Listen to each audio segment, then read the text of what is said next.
All right, we are live here on the channel. We got Mr. Andrew Hayes of the Tackle Talk podcast. Man, that's some good looking hair, Andrew. Thanks, appreciate it.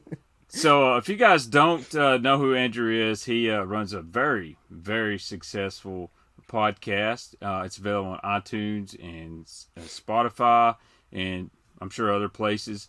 But his main focus is talking tackle, so I'll listen to it quite a bit. So, Andrew, welcome to the Baitman stream. Thanks for having me, man. It's weird being on this side of it. Yeah, it's also weird being on this side of it sometimes, but we're going to talk a little bit about baits and stuff. But I want to talk about you for a minute. So, when and why did you start the Tackle Talk podcast? Yeah, we've been doing it for a little over 3 years now, and we do an episode every single Tuesday. I haven't missed a Tuesday in like almost 3 years, which is crazy. So back when I started it, if you think back like 3 years ago in bass fishing podcasts, now it seems like everybody has one, but back then Yes.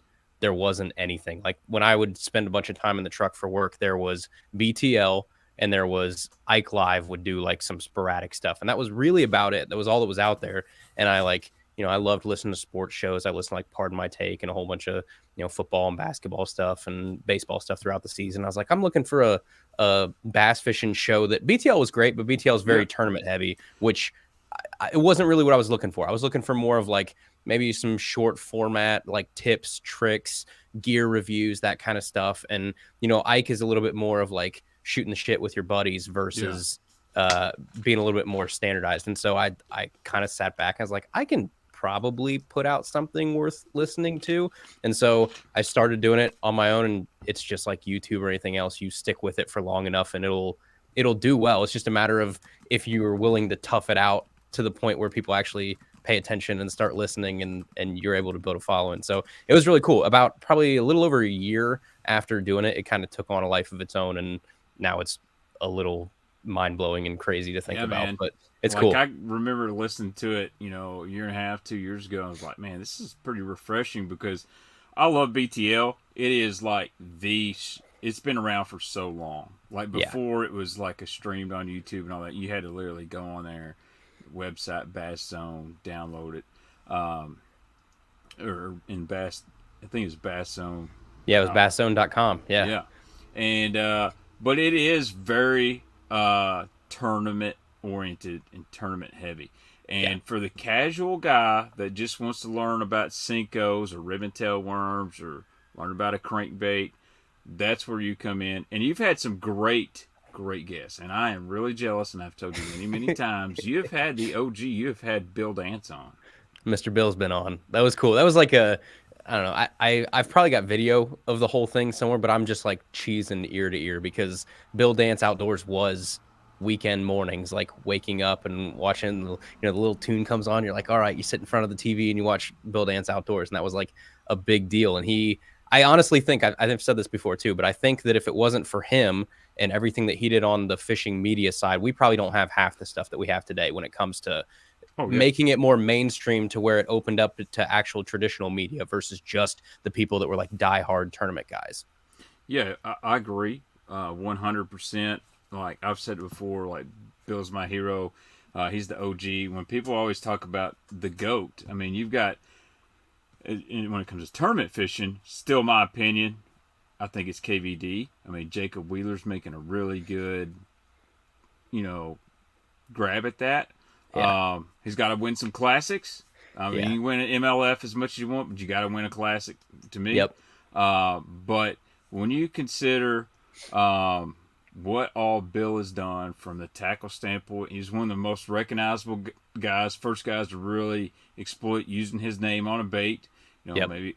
Maybe you got the dancing eel, didn't work for it, but he had the swimming crawfish. Yep. But when he was with Practical, he had the swimming image, popping image, the Bill Dance Flat A, the Fat A's. Yep. Dude, people still talk about the Dance Fat Free Shad, the Dance Yeah. and Citrus Color. Yep. So you got all that. He's got the TV show, and he realized you can make more money filming a TV show, promoting sponsors, than you can fishing tournaments. Yep.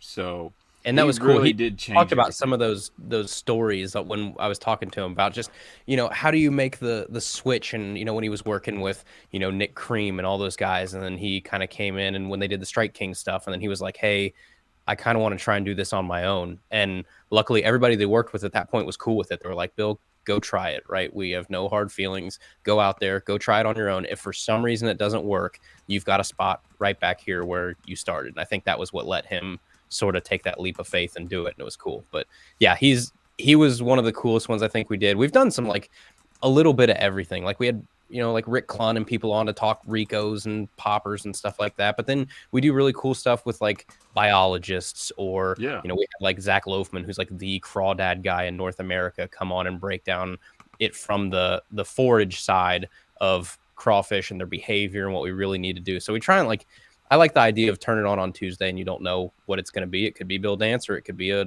biologist or it could be me talking about tips for frog fishing or something. You just never know. Yeah, and you might get unlucky and I'm on there ranting about who knows what. Dude, I got so many messages after you were on. I don't want to hear it. Man, my Instagram blew up, dude. So I'm getting requests and getting messages. Good. Yeah. My YouTube, I've been hurting. I have just lost steam, and all of a sudden, now part of that's I had Matt Robertson on too, so thank you both. But Matty will do that, yeah. But dude, I mean, I was like, man, I knew Andrew was big, but I didn't know it was this crazy. So I appreciate that. So we'll go ahead and get some questions in. I see some guys commenting in here. This is a good one. This is from Alan Lower. He also says he listens to your podcast every Tuesday. Hey. He says, what trailer would you recommend for a jackhammer chatterbait? That is a loaded question. That is a loaded question. So before we got on here, because I don't ever do anything on video, so I never have stuff with me. So I actually went down to the garage and I picked up every single thing that was in my bag that I took with me last week on the kayak. And so I've got everything in front of me of what I took. This is right now my favorite trailer for jackhammers. It's Beast Coast. The Blade Runner. Yeah, I've got one laying around here somewhere. Yeah. So they're kind of Zaco-y-ish, but they're like a thin, straight up and down kind of shad profile. But I love the tail on these. Yes, the tail on these, like you said, it's got that kind of jointed Zaco party there. But then the tail's actually split in two. So when you look at it in the package, it looks like it's one tail together, but it splits in two, and so it kind of gives it that alternating kickback there off that blade. I really like. What I'm gonna try to do too, Andrew, is I will link some of this to Tackle Warehouse. Yeah. That's my affiliate. I know you're affiliated with American Legacy Fishing. Great people too, by the way. Thank you. So I'm going to put Andrew's. I know at one time they named it the Chatterblade, and they told me they got some flack from Z-Man on that. So now it's the Blade Runner. Yeah. So I think they got some pushback because of the word chatter in it, which I don't know a whole lot there, but I don't think you own the name Chatter. I know this is a bigger conversation, but I know there's companies that just kind of throw their weight around, and I guess you probably earn a little bit of that when you've been around the block a while and you've become a big company. But yeah, it used to be called the Chatter Shad, I think it was. I've got two I really like. Let me see if I can find my bladed jig box up here.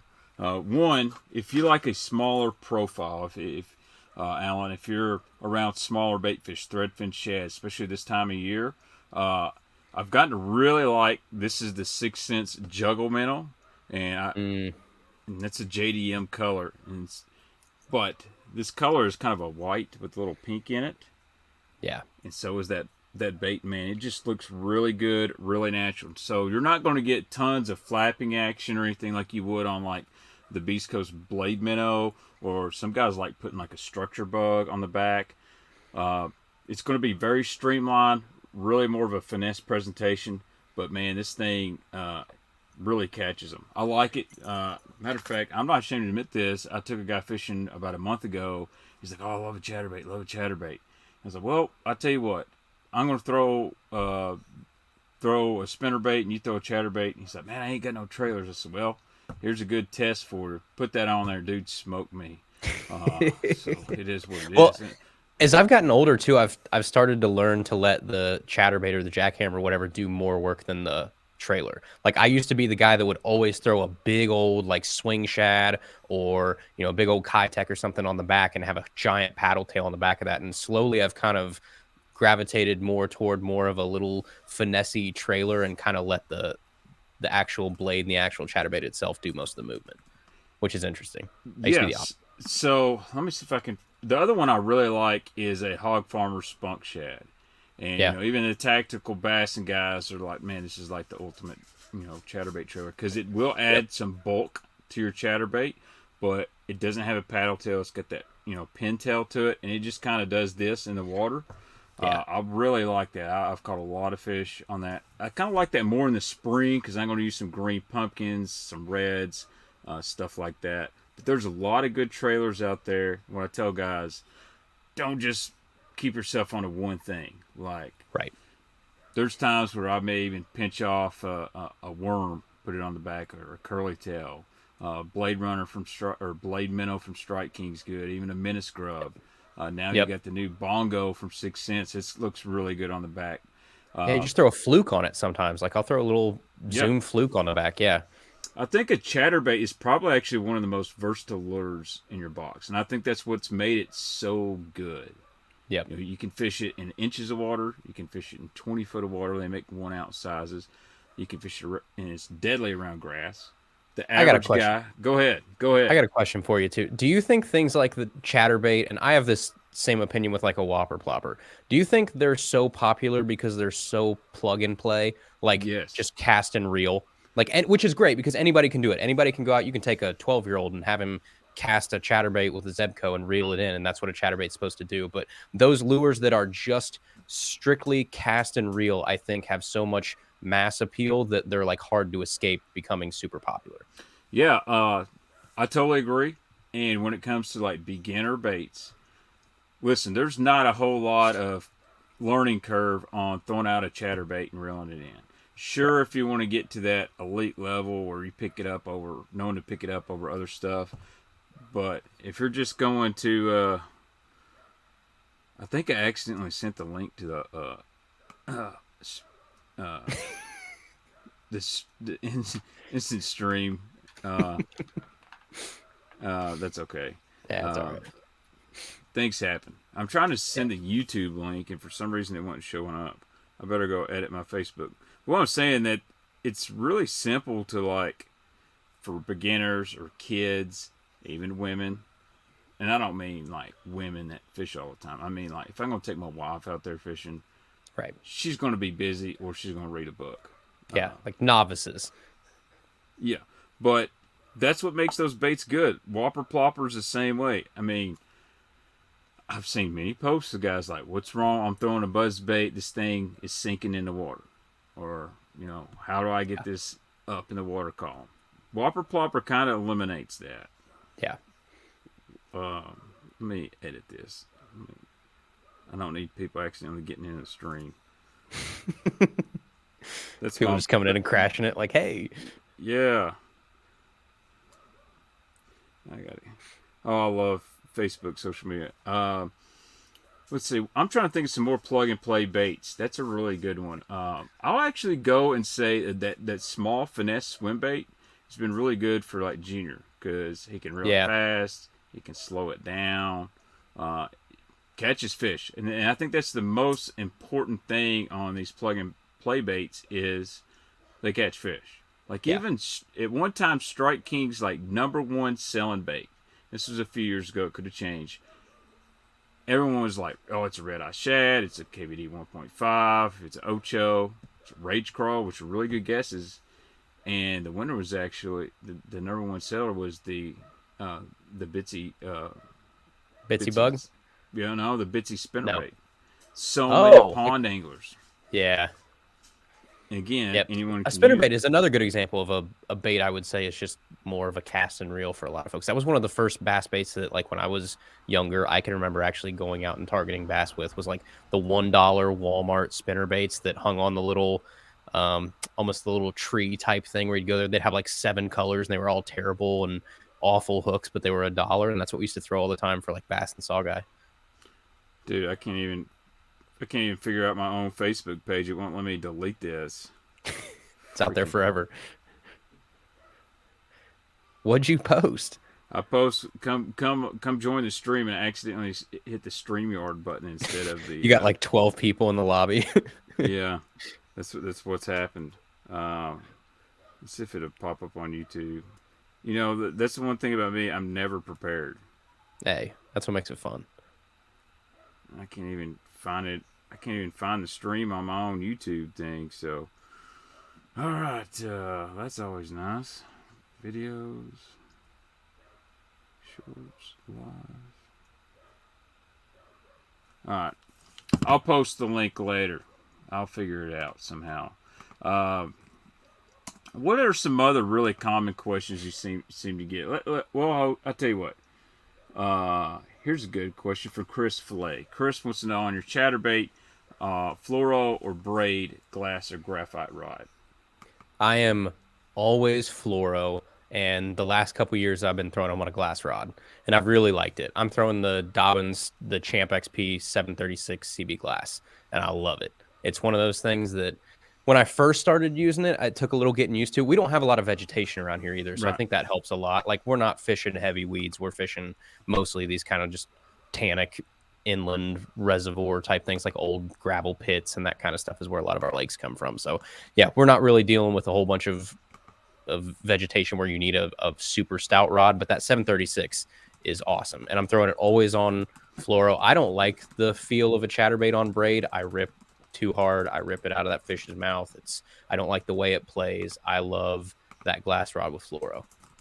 Yeah, so I personally always tell guys, if you can't, I got it right now on Facebook. Hey. If you can't decide what to throw for a chatterbait rod, find your dad's old crankbait rod. Find you one that's just doesn't have to be. You don't want a noodle. It's got to have a little backbone. But an old cranking rod works really good for a chatterbait rod. One, bass have a tendency to, like, you know, as the chatterbait's going, for example, they like to push the bait. Sometimes they'll even try to push it down into the bottom. And that old rod, you know, it loads up and you don't feel it on the fiberglass. Graphite, you can pull that bait away. On the fiberglass, allows them to suck it in. Very similar to a crankbait. I personally, I like a fiberglass rod when it's cold and slow and you're not going to feel them just jam it. Whereas the water warms up, it gets late in the spring, summer, even parts of fall where I'm kind of burning it, where I'm not really worried if was that a fish, like they hit it. I like a graphite rod. So I love the way that cranking rod just lines up too, where you just got that full parabolic bend and it loads up so much nicer than now. I'll try and throw it on like my whatever, like a 734 or something, like a fast rod, and it just doesn't feel right. Yeah, and man, and you know that chatterbait deal, it took me a long time to really get comfortable with a certain rod action. I'm not so worried about brand, but me and crankbait rods, I've gone through many brands. I use the 6 cents ones now, but I've got Loomis cranking rods. They're amazing. Dobbins makes good, but to me, I'm more worried about the action, not the brand. You know, Right? Yeah. Let's see here. Tony says, if I put a chatter trailer on a slobber knocker, will it slow it down?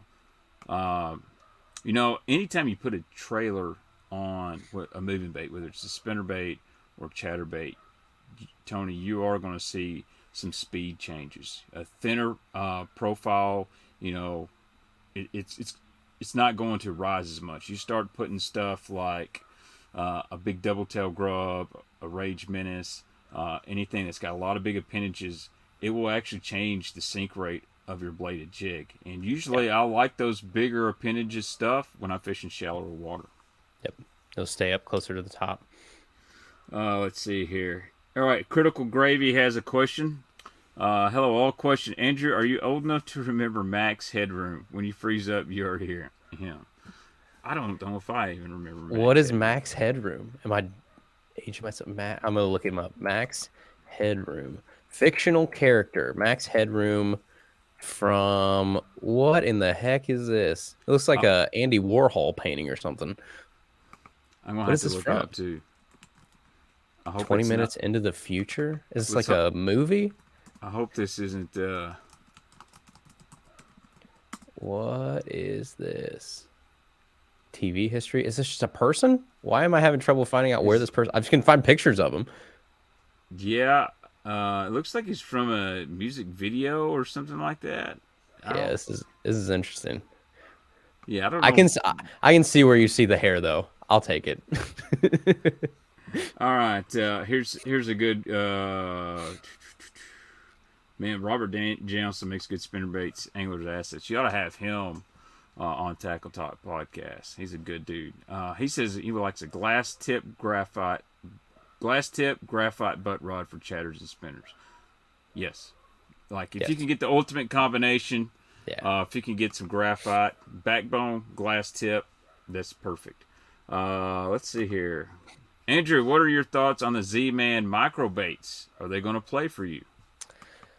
If I ever go crappie fishing, I guess, yeah, but not the new stuff that came out, like the super micro Neds and that kind of stuff. I saw them down in Florida when we went down for the thing in Orlando this year, whatever ICAST, and I was Yeah. like, I looked at him, I was like, I'm a Midwest guy, like I'm a dude that will downsize anything, and even I looked at those and was like, yeah, that's probably not going to be for me. And I think they're marketing them more for like crappie and bream and stuff like that. Yeah, I actually would like to try a few for like red ear. Like Yeah, we got like what we call red ear bug. It's itty bitty grub, and you thread pieces of skirt material to put on like a 1/32 jig head. yeah. But when you're on them, you'll go through a bunch. And I'm like, man, if that Z-Man thing would work because it would float a little bit better. Yep. So really don't put it on the bottom. You kind of just suspend it over the bed. That would be killer. I might use them and try them for ice fishing. Yes. Yeah. I don't do any ice fishing, but let's see here. We got fishing with Gramps in here. Hey. Gramps, hello. He was right here on Kentucky Lake last week. I didn't get to hook up with him, but did talk to him on the phone. And super nice guy. Very good dude. He's awesome. Let's see here. Max Headroom. Scott says Max Headroom was a musician back in the 80s. I know 80s music, and I just don't remember that guy.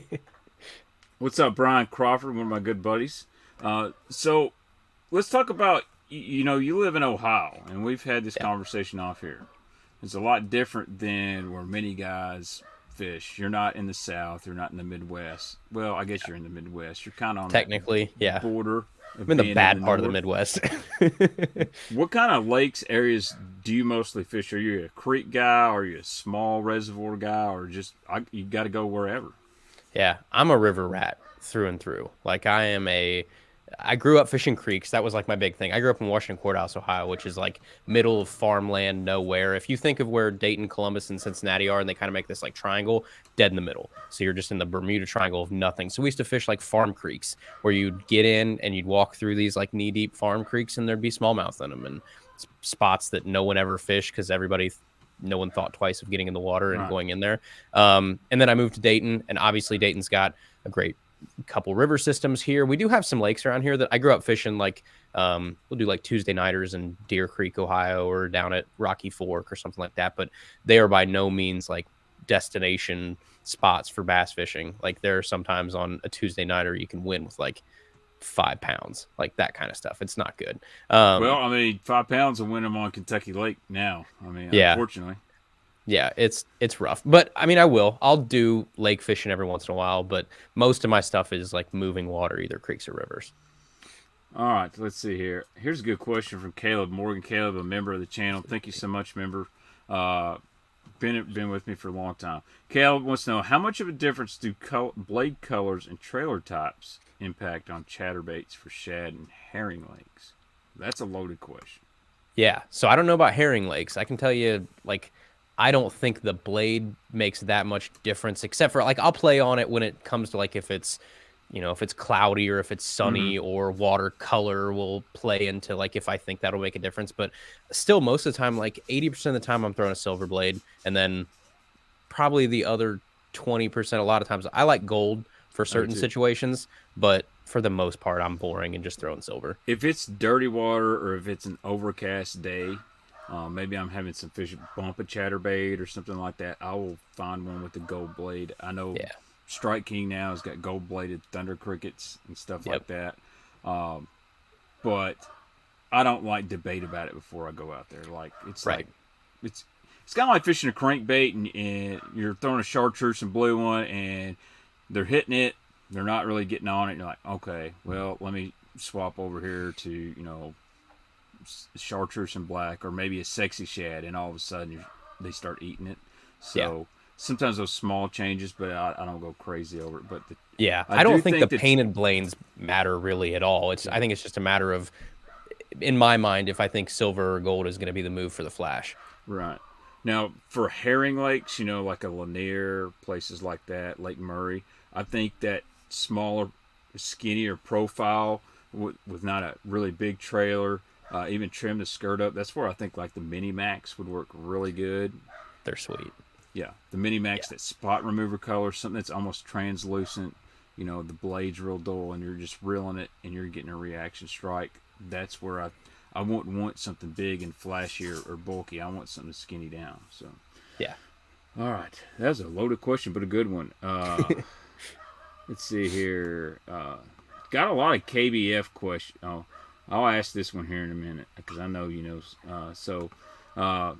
Andy Leonard, he wants to know, where was Russ Snyder's fishing during the KBF Kayak Championship? I've looked at the map, can't figure it out. I'll be honest, I have no clue. But I'm going to assume, and I don't know if you ever keep up with the kayak stuff, dude probably caught him way back in a creek that you had to drag your boat to, because he caught a lot of fish in Kentucky Lake stuff. Is he the one that caught the whatever it was 22? Is that him, or was that the buddy that he was with? I saw a video of one of them two catching a 22-inch smallmouth, and it was huge. Yeah, and if you notice, the water wasn't very deep, so I'm going to assume it was very much like a creek running in somewhere. Yeah, I don't want to blow nobody's spot up, but it looked really ducky to me. That's interesting. When I mean Duck River, which is really long. So the interesting part about that, it's caused this huge debate I've seen. And I used to follow the kayak forums quite a bit, but I don't anymore. It's tough to keep up with. It's hard to keep up. There's nothing bad about it. Nothing against the anglers. It's just tough to keep up with. Yeah. But there's a big debate on, should you even be able to drive 2 hours and fish a place that's not even really close to the main lake and all that? Should they have designated launches at certain parts of the lake? I look at that like this too. You can have trolling motors. You can have spot lock. You know, you can foot pedal. So there's advantage and disadvantage. Those guys can get up in these real skinny creeks and maybe they could pull their boat across, but they can't put paddles on the bottom. They can't have propulsion, stuff like that to get in there. So, you know, if it was an offshore bite, you know, or maybe it was just a fishing points or something like that in the spring, I don't really see a huge advantage to that. There's pros and cons either way. Well, and as long as everybody's playing by the same rules, I think it's tough really to complain about. Like, there's a lot of people, like who was it? I think Drew, that went up way like 12 miles or something up somewhere to win, I think, on Pickwick, and everybody kind of complained about that, and he had to show the footage for it. It's like, everybody's playing by the same rules. You could have got off your tail and you could have paddled 12 miles too if you wanted to. Absolutely. It's not like somebody is playing by a completely different set of rules than you are. You just didn't think to do that. Yeah, so if it ain't off limits, then it's not off limits. Kudos to you. Yeah, I mean, I find that the same as the guys finding brush piles on side scan, stuff like that. You know, they're out there. You're just gonna have to work to find them. Yeah, or like who was it? Keith Poche. You just had the whole thing about getting back to where the people can. He's out there fishing in a 10 rig boat. Like, fine, you know, as long as you're not breaking rules. All right, here's a question. Benedetto, welcome to the stream, Benedetto. He wants to know, what's a good pond spinnerbait. So you're a spinnerbait guy. What's one you like to throw in a pond? I throw a ton of War Eagles. I think we talked about this when we were talking last time too. So I've got, like, where's it at? It's probably right here. Just them little double willow War Eagles. These I got like the firecracker one and a couple other ones here. Just the natural colored ones are my favorite ones that they make. But I just love that they're so plain, no nonsense. They got good components. They don't break out or bend out very easily. Good hooks. It's like, I dig them. I also think spinnerbaits are one of those things, as long as you got a good hook on it, there's not really too much that's going to go wrong. Like, I fished for a long time when this was maybe 2 or 3 years ago. Bass Pro had a sale where they did, I don't know, they stocked up for like Black Friday or something with Yeah, Booyah they're like Spinnerbaits, and they $2.99 were or something. in the stores for months because they bought way too many of them. And I was like, dude, I will throw these all day long. Yeah. So that's Andrew's pick. Uh, I like a compact spinnerbait. So if I didn't pick a War Eagle Screaming Eagle, which is an amazing pond spinnerbait, I would probably go with. Man, I love spinnerbaits. There's so many choices. The new Strike King one's really good. I had it laying up here the other day. I don't know where it's gone. I've got a ridiculous amount of tackle sitting over here. Let's see. Pond spinnerbait. See this guy. I like this guy right here. These are a little expensive, but this is an accent. Yeah.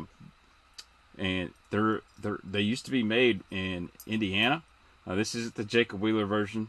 This is the Mark Dove River Special, but they make a little 3/8 with some turtle blades. Really, really good for ponds. Got a lot wire. I like the aspirin head. You're not going to break the bank with these. These hold up really, really good. Or, and I don't have one here, or you can go the really small route and go with that Strike King pond. I think they call it the Pond King or something like that. It's called Pond Magic, yeah. Pond Magic, and man, it's little bitty, and anything in the pond bites it. Again, if you want to go out there and just catch numbers, that's what I throw. Yeah. Let's see here. That's a good question. Good question. I've been thinking about doing like a beginner spinnerbait video, but I never have time, so just leave that to like tactical bassing. Yeah. Let's see. Here's a good question. Darrell Nito. What's up, Darrell? New to bass fishing. I've been throwing everything in my area. I live in Central Florida. Sebring to be exact. I can't get no bass to bite. No wing over from salt water. Please help. Man, if I was going to fish Florida, I'm going to throw a speed worm. Like, dude, you go I went look down to Florida last year and I threw a speed worm the whole time. Yeah, so June bug, speed worm. Exactly. Get you a June bug, swimming worm, a rage cutter worm, this reaction innovations machete worm. Yamamoto's got a good speed worm. Zoom. There's something about that swimming worm, and just put it on like a 1/4 ounce bullet weight. Put you some heavier line on, some 15, 17 pound test. Throw it out there, let it hit the bottom, and just slowly reel it, and just let it fall. Slowly reel it. When you come to a hole in the grass or whatnot, just let it sit there. Bass love that thing down there. That would be, if I'm going to Florida tomorrow, I'm packing a bunch of those.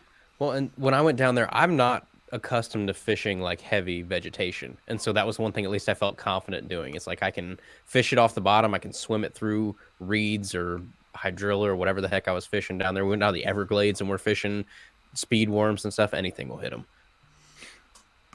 Let's see. I had a funny question. I want to answer this.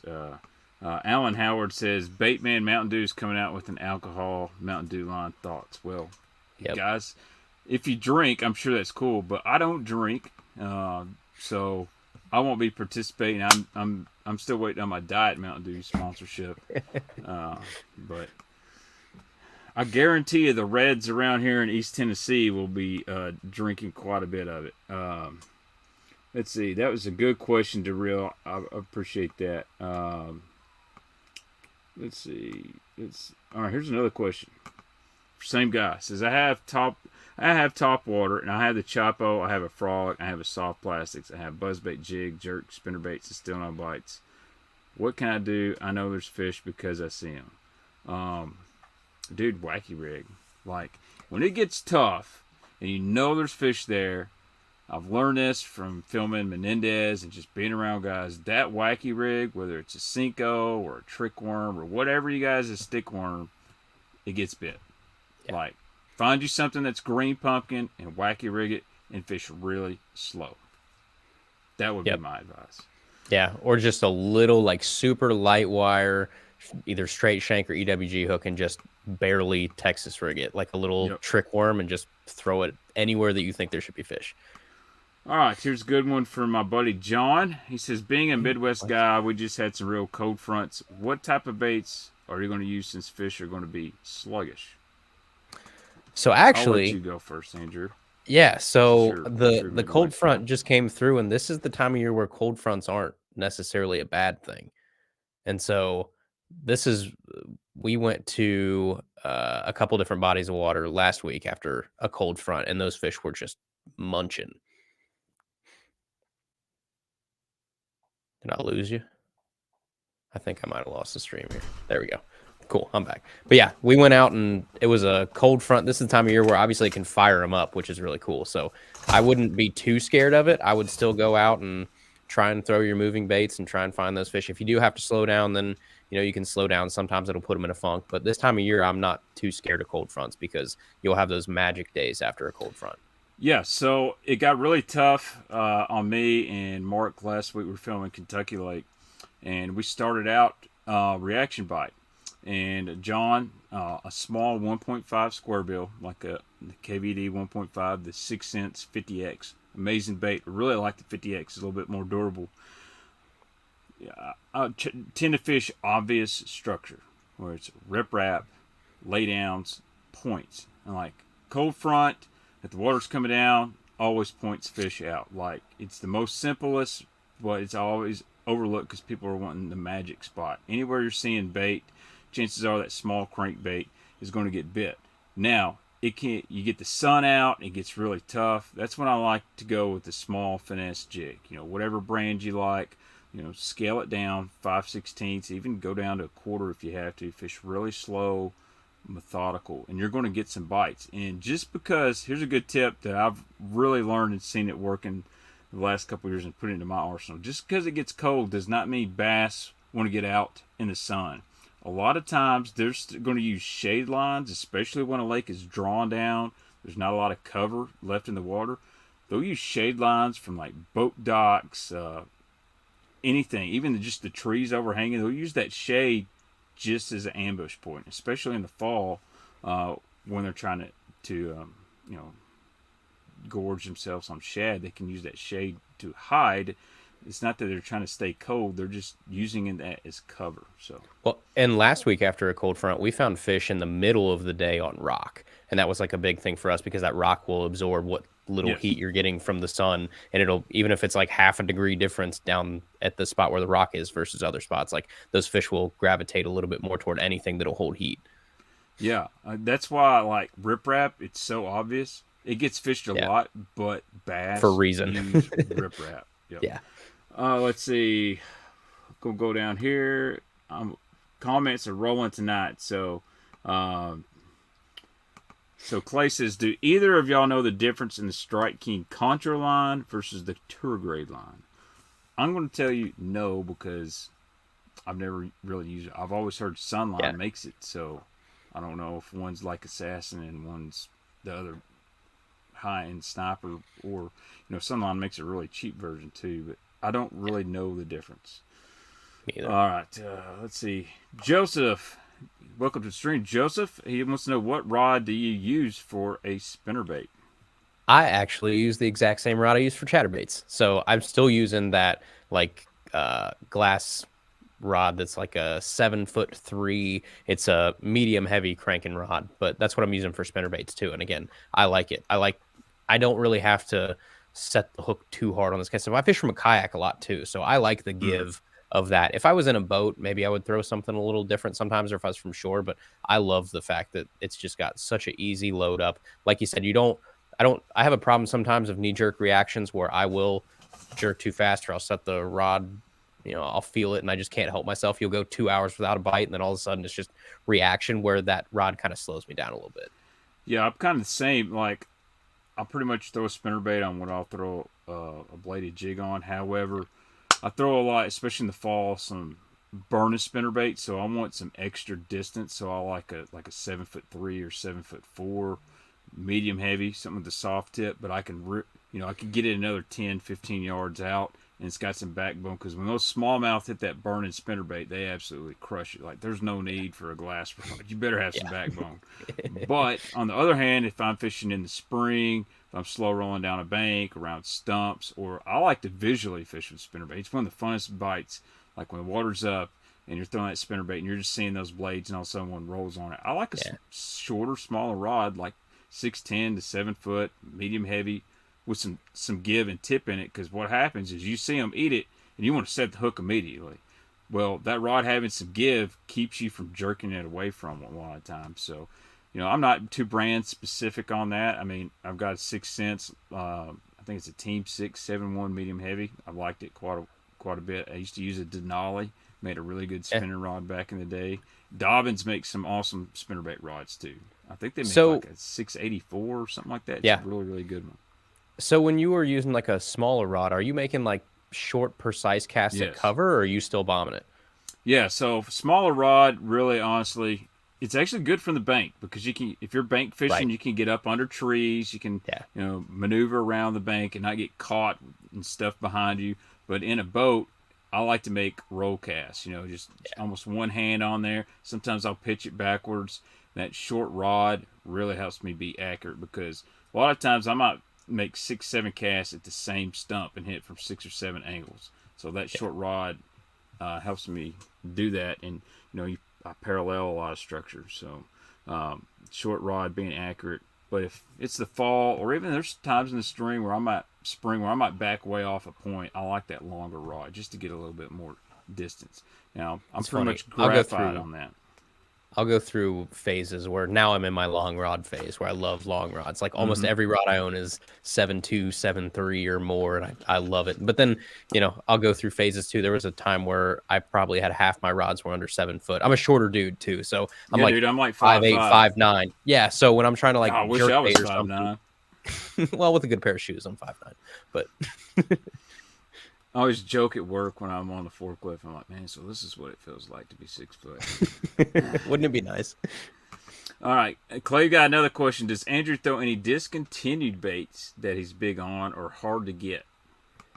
Yes, I do. I don't know if I have any close to me, but we talked about this last week, Kevin. It's a old Berkeley Pit Boss, the old Havoc ones. I will buy those anytime I see them.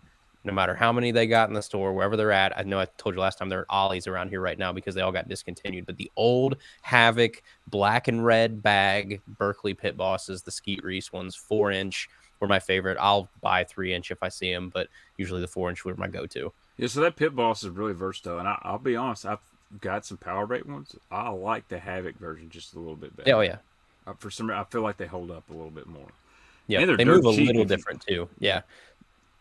And that's what's crazy, and that's what I like to experiment with is you got the same bait from basically the same company, but you change the plastic, the formula, you add scent, take it away. It can change a whole lot. Yeah. And yeah, they were like $2.99 a pack when they were at stores. I miss them.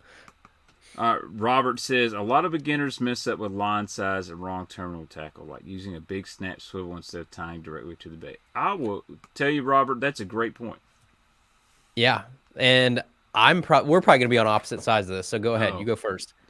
I personally, if a manufacturer doesn't put it on there, I don't use it. I very rarely attach a snap or swivel. I understand being a beginner and not wanting to tie a bunch of knots and different stuff and change baits, but if you'll learn to not put a snap swivel on everything, I think you'll learn.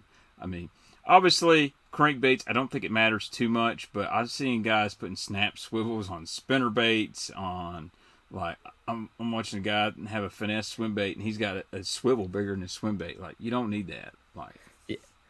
So this is where, and I get yelled at by friends and stuff all the time too. I run a snap, just a regular like a VMC Duo Lock, right? Just like a little size 0 or 00. I run one on almost everything except Texas rigs, jigs, frogs, like obviously the things that you can't run a snap on. But most of the time, so we do a lot of wading, a lot of in the water, one rod with you. You got a backpack on, but you don't want to get in it to change baits and all kinds of stuff. So I'll have like a little speed bag in my pocket that I'll have 2 or 3 baits in.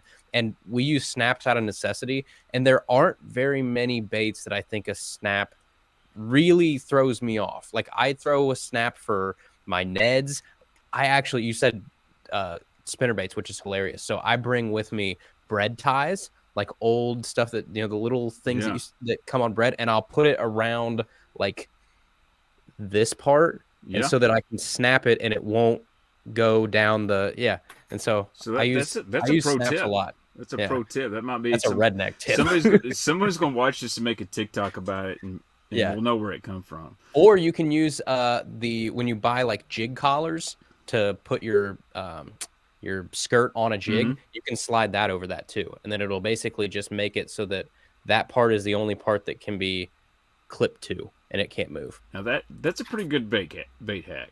I'm Yeah, not so worried about the snap like you're doing, but I'll yeah. see these guys that got like catfish snap swivels. Oh yeah, And swivels are different. Yeah, I'm like, I don't man, use swivels on anything, but a snap just purely out of, I guess, a little bit of laziness, but utility too, of just being able to switch quick when you only have a certain number of rods.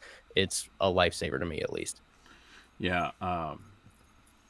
But it's interesting. I'll Yeah, tell there you are a people that bait. would rather die than throw a snap on what I'm throwing it on. I'll tell you a bait that really requires a snap is a scrounger.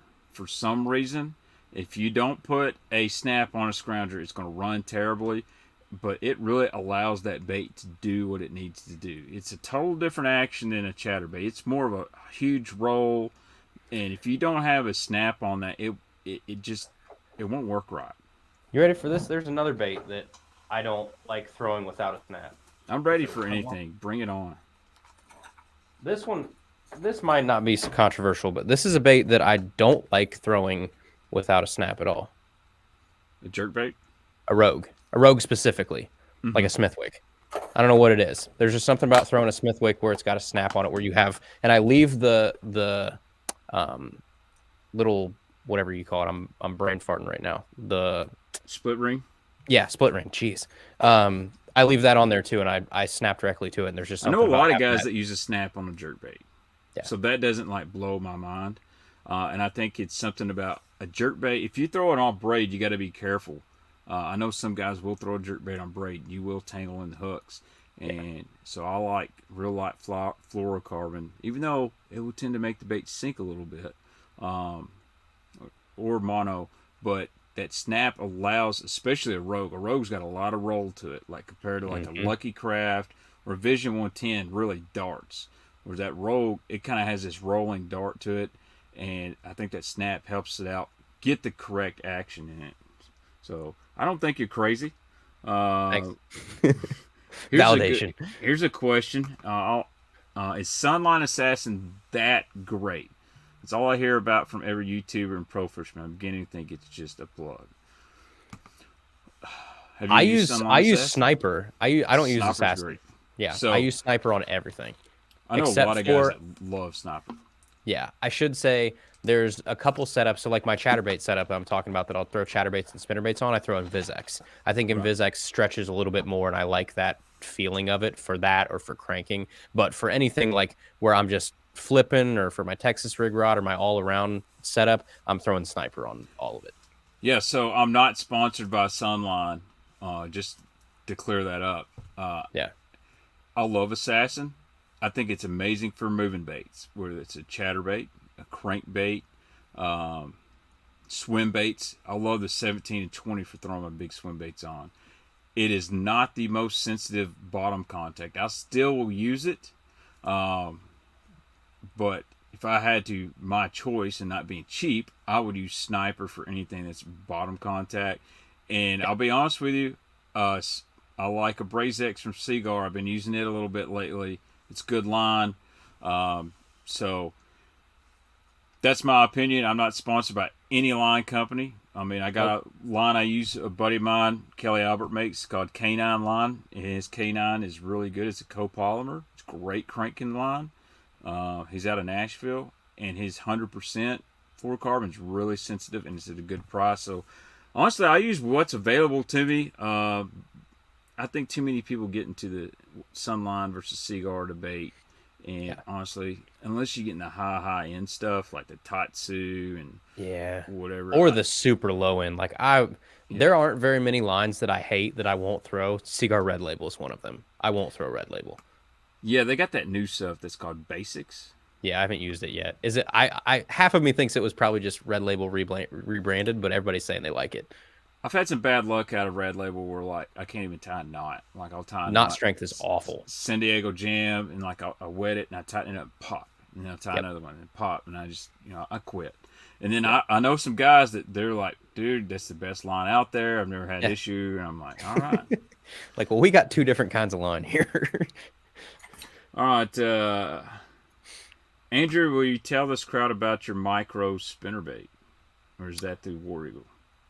No, yeah. So I have it's a mini buzzbait that I made last year. And so this is something that, it's funny they brought this up. So this is something that was a little bit of like a redneck invention growing up. We used to throw the little Strike King mini pro buzzes, like the little 3-inch, like, But almost Baitman Jr. disposable. loves those. They're little bitty, like with Yeah, plastic blades.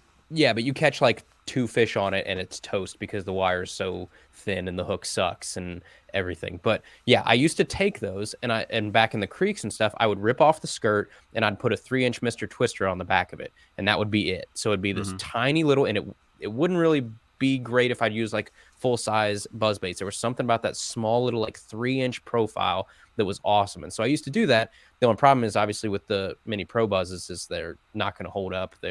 There's a couple little things I wish I could change, one of which was to add a screw lock to it so that I could actually keep a plastic back there and not have to worry about I don't need a skirt. So get rid of the skirt collar and give me like a wire that will actually hold up to multiple fish. And so my buddy owns a company called Jig Masters, and I went to him one day and I was like, Cody, he makes his own molds. He does his CNC and CAD and all that kind of stuff. I was like, I got an idea for something. Like, can you, more so just for me, I was like, can you help me make something? Because I've waited for some company to make this for years and years and years, and no one's done it. And so can you just help me do it? And he's like, yeah, man, I can do that. And so we came up with, it's called the Micro Buzz.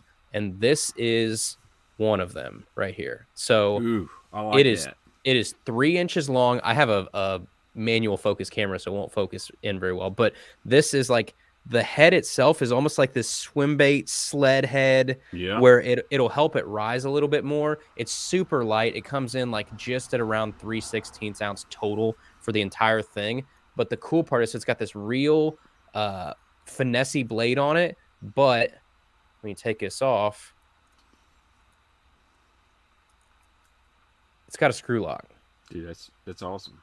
Yeah, and so it's basically made to take like a 3-inch grub. And the cool part is because it's so light, I don't fish this like a normal buzzbait where you're just burning on the top. I fish it so that it's almost like a wake bait. Like if this is the top of the water column right here, you just want those blades, you're reeling it in just slow enough where you can see the V off the back of that thing. And what it is, it's like a raised swim bait almost with a little bit of top disturbance. And it's just something that fish around here don't see very often, and it gets freaking clobbered.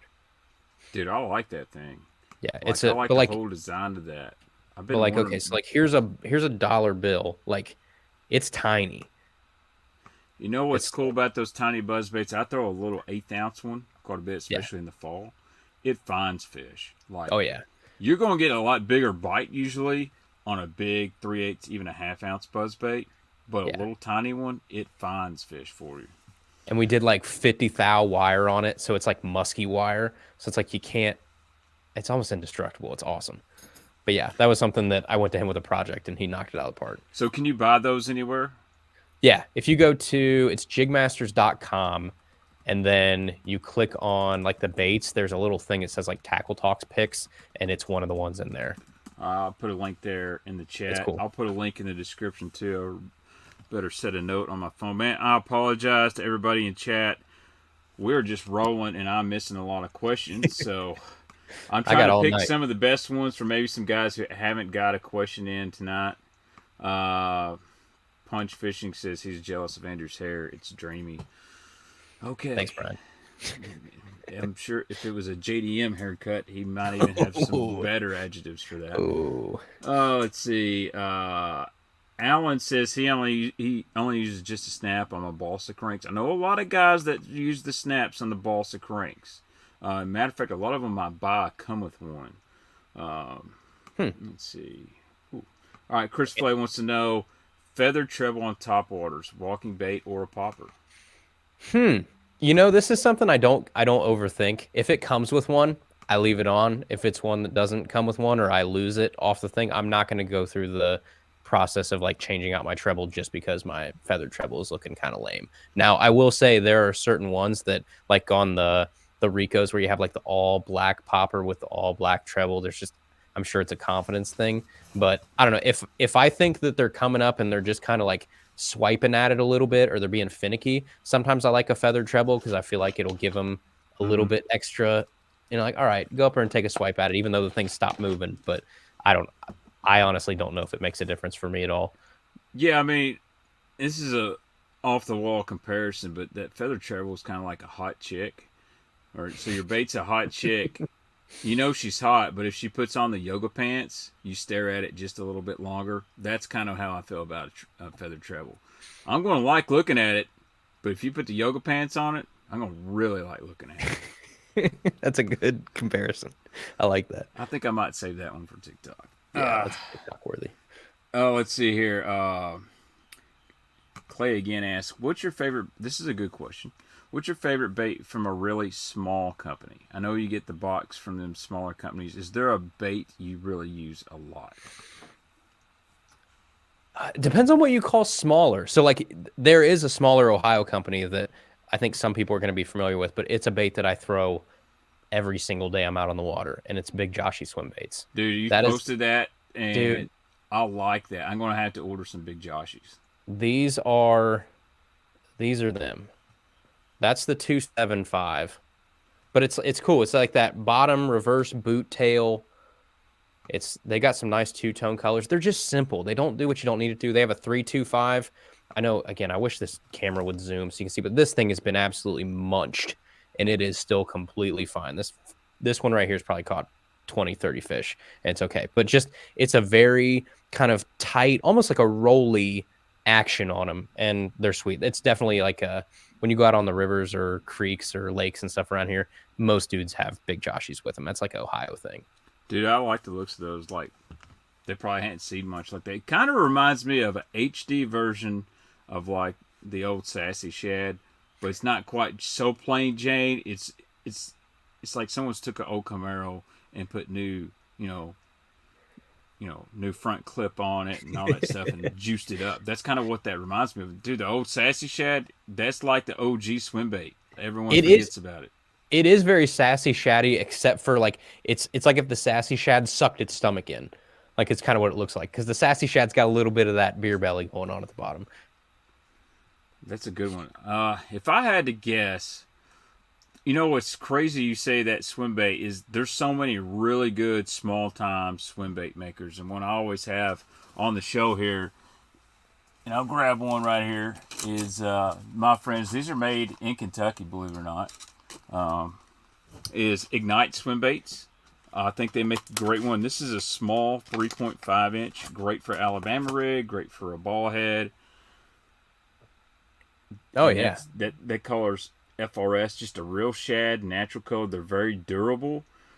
And I think they got a discount code. I think it's Jaints15 or something like that. I can put it in the description. But, man, my buddy Scott and Donnie over there, they make awesome baits. And you guys have probably seen Mikey Balls throwing these. So they're getting, like, out there. Dude, if Mikey's throwing them... dude, if Mikey Ball says they're a good bait, hammer. I can promise you they're a good bait, you know. And then you got Angler's Assets. Robert's not a huge company, but he makes really, really good spinnerbaits. I think I got one over here somewhere. Like, this is like the juice as far as, like, in the spring, he makes these Colorado, Indiana spinnerbaits. Oh. And he's got that. He's always had those colored kickers on there. Little painted blades, yeah. Dude, dirty water, around some stumps, around laydowns. Dude, his spinnerbaits are built really well, lots of vibration. And one thing I want y'all to look at, it's got a pretty good size hook on it. So yeah, whether you're catching smallmouth, largemouth, you're going to hook up really, really good. So I would say those are two smaller companies that I really like, and I throw their stuff. So great question. I like that one. Yep. Here's another question here. What color Cinco do you like in stained water? I'm a June bug guy, so I'm pretty boring on that one, but you'll find pretty quickly if you look through my tackle, I have like the most plain Jane colors of everything. Like, I'm a green pumpkin, black and blue, June bug, regular shad color. Like, you look at my square bill box, it's a bunch of just shad patterns and some chartreuse blackbacks and like black, right? Like, I'm pretty normal when it comes to that. But June bug is a confidence color for me. Yeah, For I'm sure. gonna say stained water. It's black and blue or June bug. I don't get crazy with it. Every now and then, maybe a green pumpkin chartreuse. Uh, it's hard to beat a green pumpkin like Cinco. That's like the #1 seller ever. All Ever. right, I'm trying to get some different guys, different questions here. I'll link the Big Joshies and the Jig Masters Buzzbait and all that in the description. I gotta make a thumbnail afterwards too. Patrick, that's a nice freaking muskie in that photo. Has Yeah. Kevin or Andrew ever thrown a black dog shell cracker? I have not. I don't even know what that is. I'm gonna look it up real Well, fast. I have, and I got one up here. This one's actually Junior's. Check this guy out right here. This is a custom painted one from Junior. This is a kind of an OG-ish bait. Sweet looking. Yeah, man. So the cool thing about this bait is you can fish it really slow, and you can kind of wake the surface with it, or you can speed it up and fish it like a square bill, jointed square bill. Well, this one was custom painted for Junior, so I don't ever use it, or it was. I don't know if it was custom painted, but it was sent to me. But yeah, really, really good bait, and kind of one of those baits that's been around for a long time. And the OG swim bait guys know about it. They actually made a wooden one that's like a big cracker. But yes, I like this bait. It's a really good fall bait when you want to wake it. It's really good in the summer, bumping around stumps and stuff like that. It comes through cover really, really well. I had a red ear one. I don't know where it's at, but who knows in my tackle room where things go. I'm definitely not hip to the whole like glide bait, swim bait market. I fish farm creeks, like that's not my thing. But I started trying to throw a little bigger baits. One of my buddies been busting around here, so I finally caved and got some. I ordered that. I think I told you that 6 cents garage sale sack or whatever they did for like $99, and it came stuffed. One of the ones that was in there, that little, what is it called, a trace? I think this one. Yeah, dude, that's a The sweet trace. bait. Dude, this thing, I went out and threw it on the river the other day. This is like a sweet, even just like a straight retrieve bait. You keep it like, 4 or 5 inches below the water, and that thing just. And then, if you get the floating one, you take you some suspend strips at about 3 of them. It'll go to like a slow sink. And, or you can use, this is a little thick. I bought some wire. Oh, yeah. For like around the hooks. $3. Yeah. This one's a little thick. It doesn't bend as good as I need. So sometimes you got to go with thinner. Yeah. You have to experiment. But hey, Yeah. I'm going to get a question for you, and I got to go grab some 6 cent stuff. Matter of fact, we got the new Super 6 sack. And while you're on here, we can say yay or nay on the baits or whatnot. Let's see here. Somebody asked a question. One, do you have a code for Big Joshy?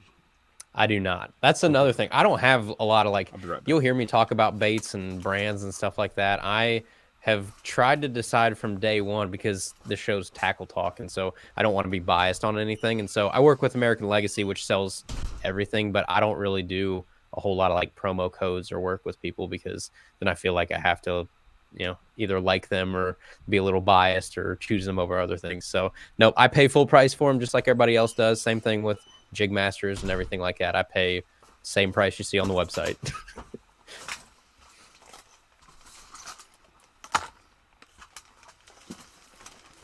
All right, I'm back. Hey. Someone also asked, what is one lake that you would love to fish? Like, what is your dream lake to go fishing? I think Fork would be cool. I think like I wouldn't know what I'm doing, but like going out to Clear Lake or something would be sweet too. I would just like to go. Honestly, it's not going to take much to impress me, so I would like to go anywhere where your average fish is more than half a pound. I think would be a whole lot of fun. But I also want to go down. I want to do some cool like different species fishing. So I'd like to go down to Georgia and do some spotted bass fishing. I'd love to go down to Florida and catch peacocks and that kind of stuff. I've still got a lot of bucket list fish that I want to check off. No, technical difficulties. Test 1, 2. Nope. Huh? Yeah, all of a sudden my audio got really low. I don't know what happened. This is my son's headset. I got to get me some good headphones. So anyway, I need to put this out there. 2 things. One, I've been putting the wrong code for the 6 cents sack. It's now changed to Baxter 6 sack. So it's, if you decide to purchase one, you type that code. I'll put in the description Baxter 6 sack. I better double check myself on that. The old one will work as well, but this month's sack was really, really good. I know it's funny sometimes we're talking about sacks on here, but actually no, I'm sorry. It's Baitman 6 sack. But this month's was really, really special, and we'll just hit it up. So first thing you got this month, this is the bait right here. This is the new flat finesse 4 in a very, very special color. I remember when me and Casey were going through the colors in the flat 4. I said, dude, you've got to do that. I'm probably going to be buying these from people. But this color is called Good Luck Charm, and I think you see why I like it. It's got purple, a little bit of yellow. It's kind of perchy, so if you're a guy that fishes up north a lot, you're going to like this. If you're a guy that fishes Gunnersville, Kentucky Lake, Wheeler, y'all know that old Royal Shad Pradco color was really good. This one's very, very similar, and that's a new bait.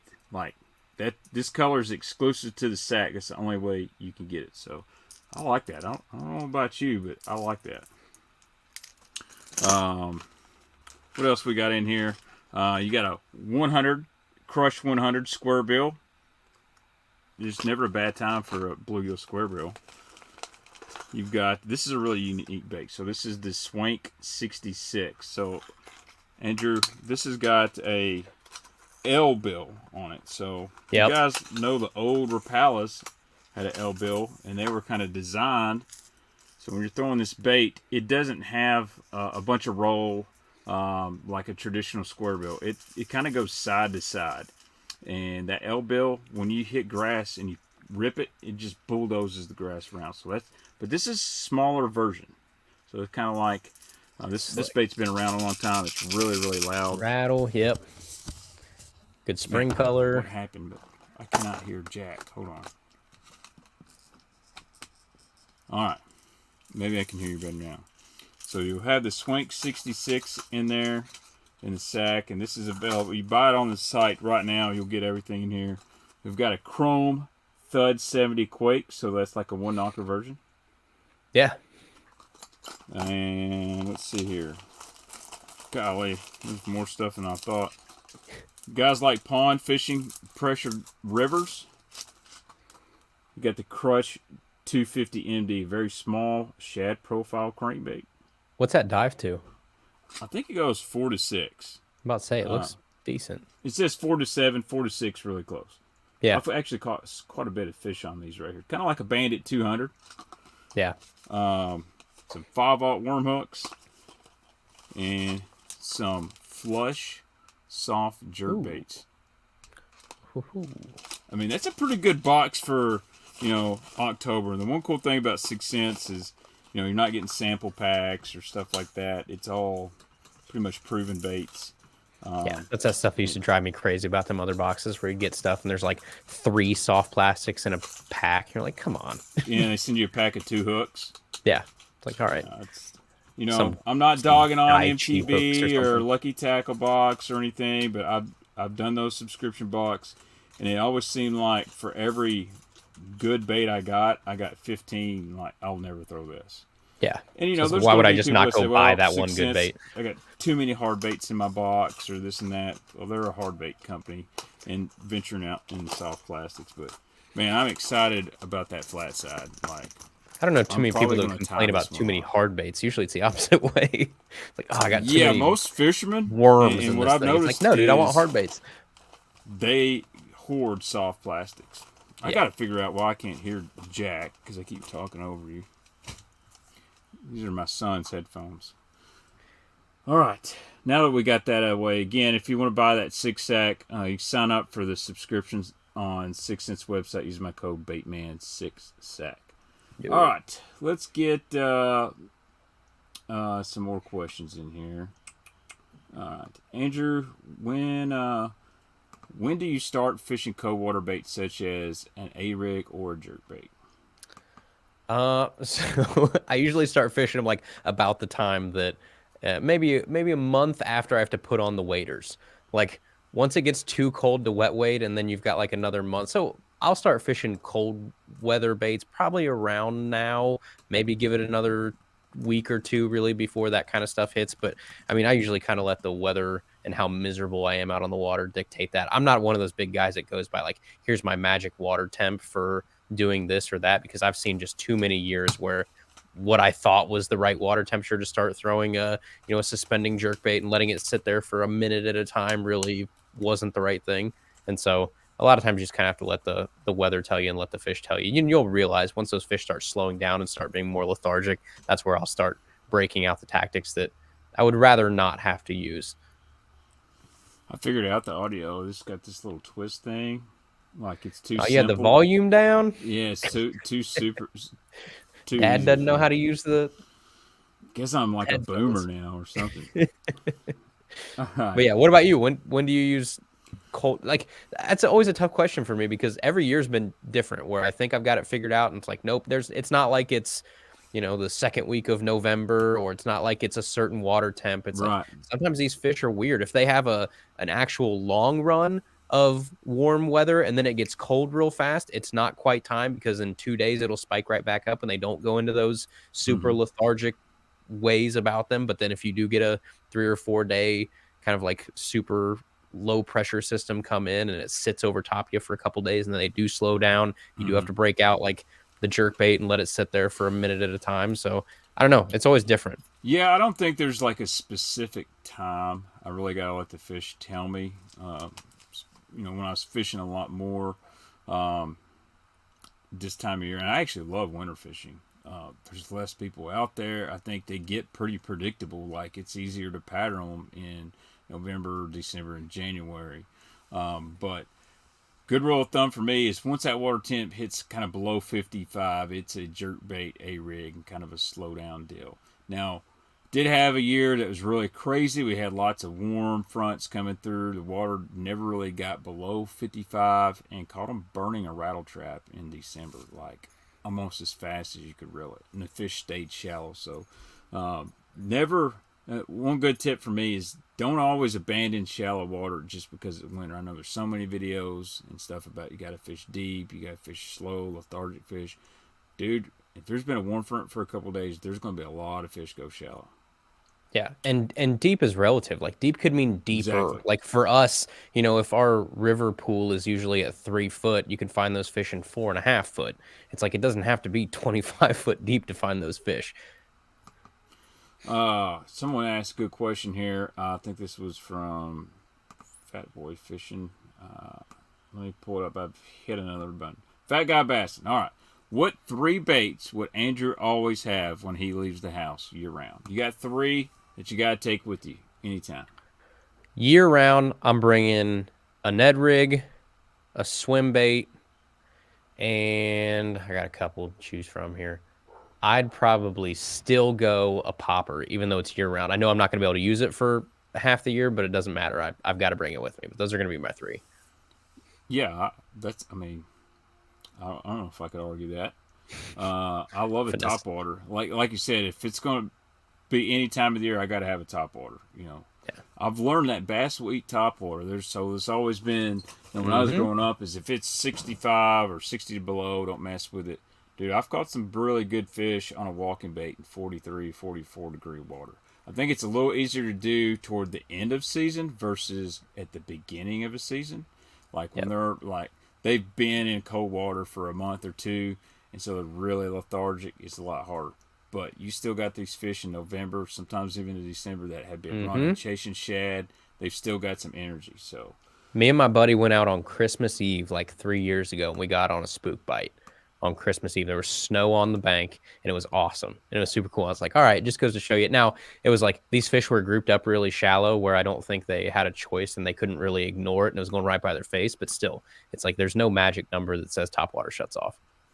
all right, Hellabass is in here. I've been wondering where my moderator's at. I think I made somebody else a moderator too because dude don't show up no more. I'm just kidding, Hellabass. I like the jaint in that profile pic. He wants to know mouse, styling gel, or pomade. Pomade.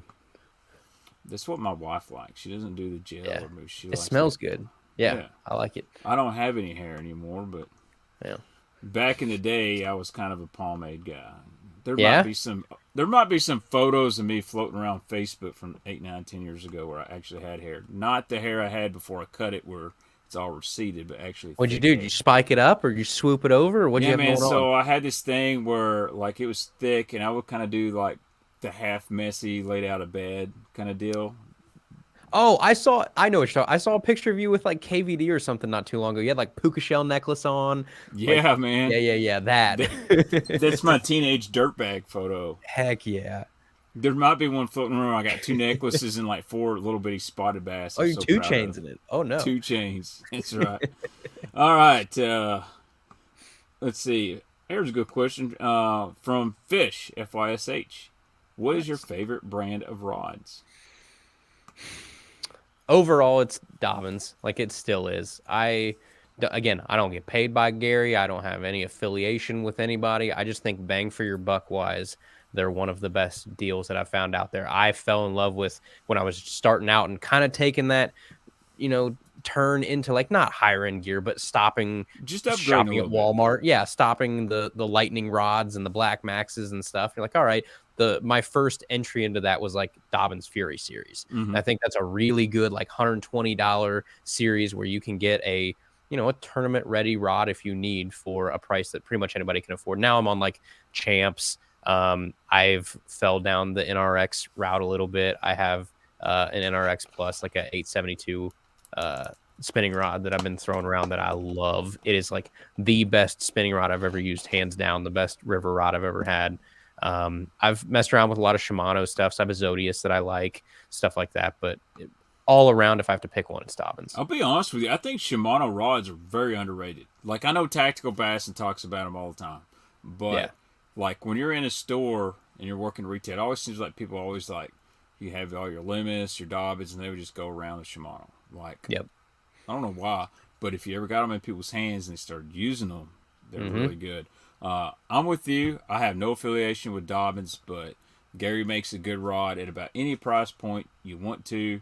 So I always recommend his, and he's got a lot of good technique-specific stuff. And, man, if you got a question about a Dobbins rod, you can email Gary, and he will email you back. So Yeah, that it's makes cool. a big difference. Like, I use a lot of the 6 Sense rods. Obviously, they take care of me, and I like them. Like, I'm not saying they're a G Loomis. I'm not saying they're a Shimano, but for most of their price points, they're really compatible to a lot of things.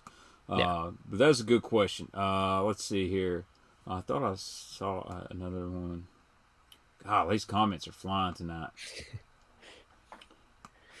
All right. David wants to know: do you use the dark sleeper or sleeper gill? Have you used any of those? The Megabaxel swim baits?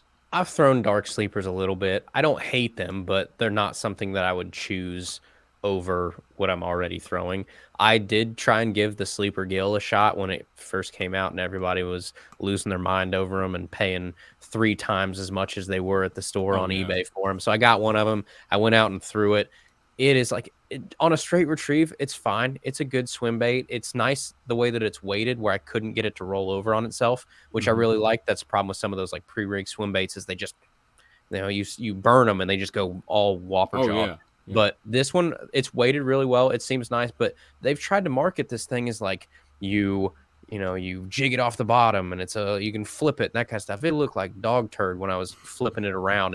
It death spirals down and then it just hits the bottom and it doesn't sit up or anything. It just sits there and then it just kind of falls on its side. And I was like, no, I mean, if you want a nice pre-rigged swim bait, it was not as bad as I thought it was going to be on straight retrieve. I like that the body collapses. So like when you go to get bit, I looked at it first. I was like, that hookup ratio is going to be terrible because all you have are those little flaps and you have about this much of the hook that it exposes, but half that body collapses as well. And so you get plenty of room for that hook to penetrate. So I didn't have a problem with like hookups or anything. It's just a regular swim bait to me.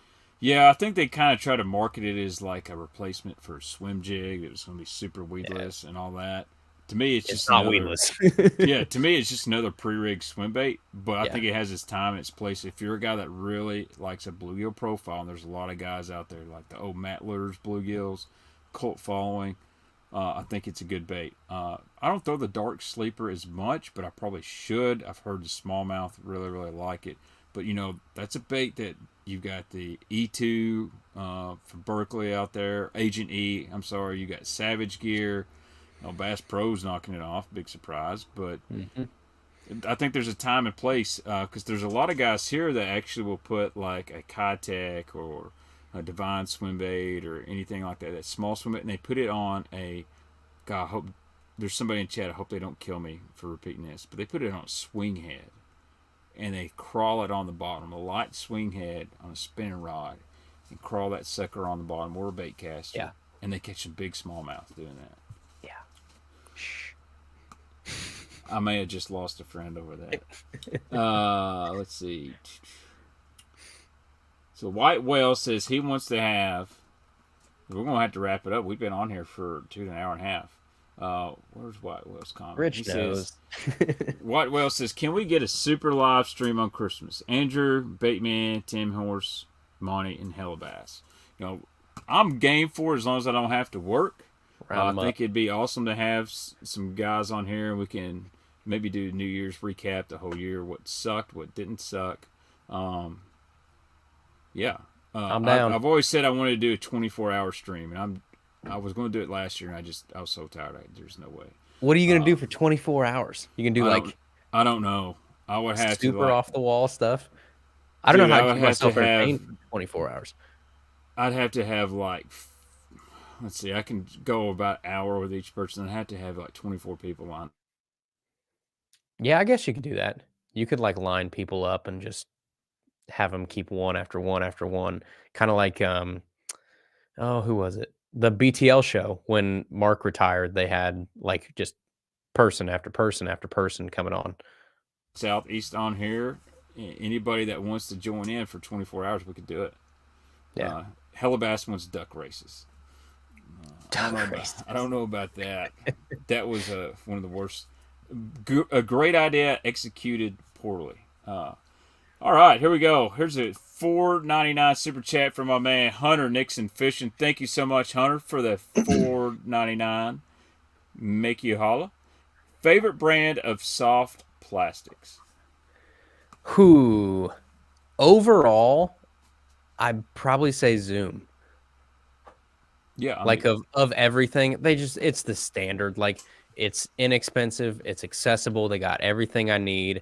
Close second would probably be Rage Tail stuff. I throw a ton of Rage Tail stuff, but yeah, I'd say if I had to pick one for the rest of my life, Zoom. It would be really hard for me to argue that.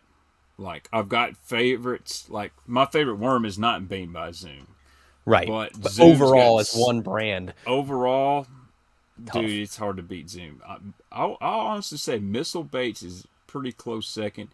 And I like the soft plastics from 6 Cents. I've used them. I catch fish on them. But again, they don't have the huge variety as Zoom does or a few other companies. But the ones that I use, I really like. But dude, it's hard to beat Zoom from top to bottom. You can find them anywhere: gas station, Walmart. Hell, if you got a Kmart, they got them. So, dude, and I love that they just they know that they've got good stuff. They don't do a whole ton of crazy marketing or anything. They just sit back and they're like, "Yep, we're here. We make good baits, and they'll live forever." You know what Zoom's best marketing is it doesn't matter who they're filming on Bassmaster Live or anything. When the guys open their boat in the tackle, guess what? You see those Zoom packs. So.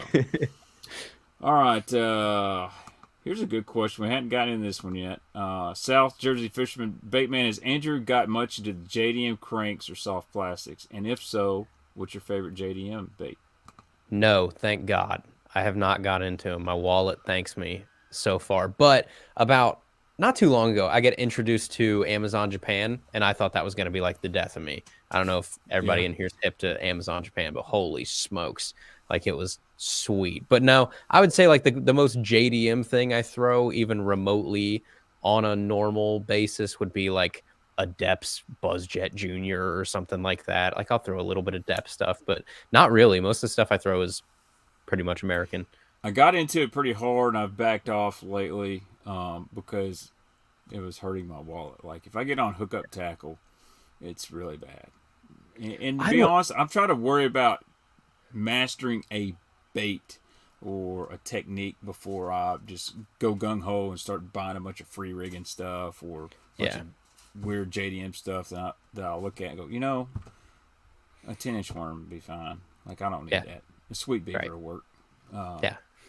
But there's that little part of me that goes, you know what? If this bait works, then I got something that nobody else is going to figure out. Well, yeah, like every once in a while there'll be something that's so off the wall that I'll be like, there is no substitute for that around here. So I do want to try it, like that little worm that Taku has that you like half Nico rig, half wacky rig, half Texas rig, the one that looks like a T. It's like that kind of thing I would like to try every once in a while, but I don't need like your little variation of things that cost 12 times as much. All right, here you go. Get Creative Nation. I like the crayon. Have you ever tried making your own baits? Wood, plastic, or any kind? Yes. I make the not majority anymore because I there's some brands out there that I like now, but I used to make almost all my jigs. Like I make all my football jigs, all my flipping jigs, all my little finesse jigs. I do all that pretty much here. It's way more cost effective. I can do the colors I want, the sizes I want. The paint that you do yourself is so much more durable than almost anything you get out there, except now again I'm throwing some like Beast Coast stuff that's done really well, but Yeah, man. those like some of the other stuff, it's like, dude, that powder paint, I don't know what you're doing. I'm just some dude with a flow bed and a toaster oven, and my stuff is 10 times more durable than yours. I don't understand what's going on in your factory, but no, I'll do that. So I make a lot of that. I tried to make my own plastics for a while where I would save all of my torn plastics and put them in a bag, and I'd remelt them and make new ones. I've got like molds for rage crawls and rage bugs and stuff like that. But other than that, I tried to make spooks and poppers and actually, sit there and watch TV and whittle them and do stuff. It Yeah. was just too much work. But yeah, I I'm like all trying to about make being my own stuff. efficient. I work Yeah. 60 hours a week. The last thing I want to do when I come home is work. However, Yeah. I do pour some jigs. Do It Molds hooked me up last year, and I like pour my own round ball jigs. No weed guard. I break them off all the time, but I like the hook. Like, nobody puts this owner hook in most of their jigs, and I like it. It's a 5191. It's really sharp. I will tell you the one thing I do make all of is my musky bucktails. Like Really? my double eights or double tens. Because, dude, you go to Muskie Mayhem or something, they're like $35-$40 for a double cowgirl or something like that. You're like, are you kidding me? Where I can make them myself with the same wire, the same blades, same everything for like $4.50. And so I make all my musky bucktails myself. But Clay and Punch says he's addicted to the Beast Coast Sniper jig. Clay asks, how do you like it in open water? That's a really good jig. I'll put this out there. I may make some fanboys mad. I like it better than the Kayak little football jig. It's got a little bit better hook. It's got a keeper. yeah, I think their scope it's colors sweet. are better. Yeah, it's a nasty little like river smallmouth bait. Yep, dude, the big largemouth like it here. Like, Really? everyone throws a 3/4 big old football jig, and the way I kind of found out about the Kayak was an FLW tournament. The Conway fish with a dude that was like second or third. Said, dude, he's throwing like the smallest football jig ever. He said, but it weighs like a half ounce. And kind of find out he was throwing that Kayak. Now I tie that Beast Coast on. I like their skirt material better. I just think it's built better. Yeah. Nothing do a against good job. Kayak. If that's all you can find, that's fine. But I like that OW sniper jig. Yeah. All right, we're gonna wrap it up here in just a minute. I'm gonna ask Andrew a couple questions. All right, what is an underrated bait company? Underrated bait company as a whole. I don't know if this is going to be underrated or not, but I think it is now because I like a lot of like the older type baits. So I like a little head and torpedo or that kind of stuff. Like I think sometimes I don't think you can beat heading for topwater, and I don't think it gets the respect that it deserves today. It did back in the day, but I don't think it gets it now. I would really agree with that. Like, there's so many. Let's just take topwater for example. I love a shower blow. I like the Sammys. I like the 6 cent stuff. But you know how much money's been won on a freaking bone spook? Like the most plain Jane walking bait out there? A ton. Yeah. So I think that's a really, really good answer. How about overrated bait company? You could just say Guggen. And Yeah, okay. Guggen Baits. Yeah. all right, we'll agree. Yeah. And let me say that I don't have anything against Guggen, the No. people. I just feel like because of that social media viral marketing push, dude, I see a lot of shops now that got a huge overstock of it. Yeah. And, Overrated does not mean they don't work. Overrated just means there's too much hype or too much praise for them for what the product really is. all right, well, I don't know where to go from there. Anything else you want to talk? We're Spotify and iTunes is where we can find Tackle Talk podcasts. Yep. Social media, all Tackle Talk. Yep. Just search Tackle Talk on all of it. You'll find it. Anywhere you can listen to podcasts, anywhere that you normally see fishing stuff, we're there somewhere. Andrew, I got to get to work in about 7 hours. I'm going to hit that early shift. Yeah. Ooh. So I won't be back. I'm at stream Sunday night. We'll come up with a topic or something. I want to thank 6 Cents Fishing. Use my code, guys. Baitman, get you 10% off. If you want to buy the sack, it's Baitman6SAC. And I got to go make a thumbnail because I'm really lazy about doing that beforehand. And anyways, Andrew, I want to thank you very much for coming on Baitman Live tonight for an hour and 30 minutes. And, dude, I guarantee we could go longer. Oh, than yeah. that. I've told people a million times I'll talk fishing with someone until they kick me off. So, yeah, dude, anytime you want to talk, I appreciate you having me on. And Hella Bass said he may try to stream tomorrow night. Come on, Hella, you cannot slack. You used to bust my chops for not streaming once a week. So we got to get back on a roll. But I'll be back probably Sunday night. And Andrew, thanks again for coming on. I'll make a thumbnail. Be sure to follow it. And guess what? I'm going to try to do it tomorrow. I'm going to try to download this stream in the MP3 format. I'm going to put it on as a podcast. I had Baitman Raw, but after me and Andrew talked, like, I don't want to use Podbean anymore, so I'm deleting them. And so Yeah. I'm officially going to call the audio version the Baitcast. Let's go. It's back. Yeah, It's back. so- You do all the hard work. This is the hard work. Yeah, just upload it. Yeah, so we'll upload it. I'll find a host, and from now on, once I download my streams, it'll be called the Baitcast, and you guys will be able to find it. I'll make a logo and all that stuff. But Andrew, thank you so much, man. I got to sign off. Guys in the chat, all the channel members, thank you so much for joining. And if you're listening, downloading it, however, listening to it, I appreciate you and hope you join in next time. See y'all. Dude.